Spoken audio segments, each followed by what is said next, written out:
মধুপুৰ গাঁৱৰ নিবাসী শ্ৰীযুত জেৰম মিঞ্জৰ জীয়ৰী শ্ৰীমতী জোনাকী মিঞ্জৰ আজি শুভ বিবাহ।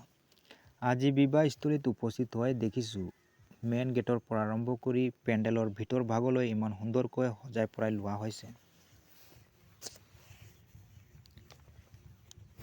পেণ্ডেলৰ ভিতৰ ভাগত সোমাই দেখিছোঁ মানুহৰ সমাগম, চাৰিওফালে শান্তিপূৰ্বকভাৱে বহি দৰা কন্যাৰ ফালে চাই আছে।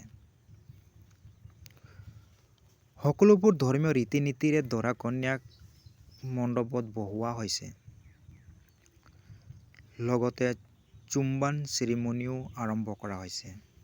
এই আৰম্ভণিয়ে পৰিয়ালৰ লোকসকলে অৰ্থাৎ পৰিয়ালৰ তৰফৰ পৰা আদিবাসী পৰম্পৰাগতভাৱে তথা ৰীতি নীতিৰে লতা পানী আৰু আম গছৰ পাতৰ পৰা কিছু পানী ছটিয়াই দিয়া হৈছে।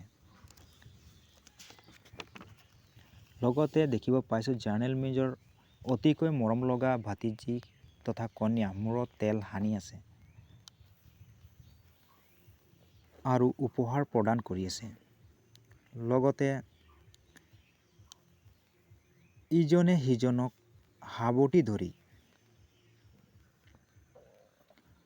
মৰমসমূহ আদান প্ৰদান কৰা দেখা গৈছে।